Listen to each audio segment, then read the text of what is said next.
En Iran, toujours aucun signe de changement de régime. Bien au contraire, un nouveau guide suprême a été désigné et il n'est autre que Mojtaba Ramenei, le fils d'Ali Ramenei, tué lors des toutes premières frappes il y a 10 jours. Louisa Gerdaoui et Philippe Inou en Bercy.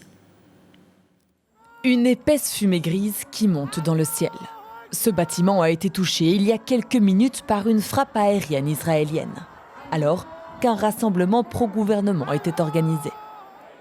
Ces bombardements n'ont pas arrêté les Iraniens en faveur du régime à descendre dans la rue. Ils sont des milliers à s'être rassemblés partout dans le pays. Portrait de Mojtaba Ramenei dans les mains, ils prêtent allégeance à leur nouveau guide suprême.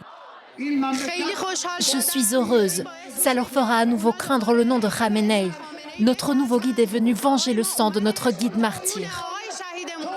Mojtaba Ramenei, c'est lui, fils d'Ali Ramenei, l'ancien guide suprême tué au premier jour des frappes israélo-américaines.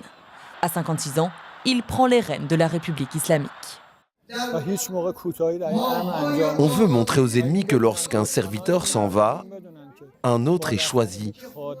Si Dieu le veut, il sera un modèle pour le pays. Mojtaba Ramenei a travaillé dans l'ombre de son père pendant des années, au cœur du réseau des services de sécurité iraniens.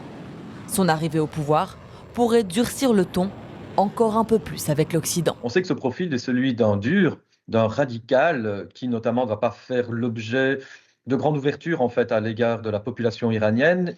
Le signe qui a été envoyé par le régime iranien, c'est justement de montrer non seulement qu'il tient, mais qu'il est aussi prêt à engager le rapport de force avec les Américains et les Israéliens. Sa nouvelle position fait de Mojtaba Ramenei une cible pour Israël et les États-Unis.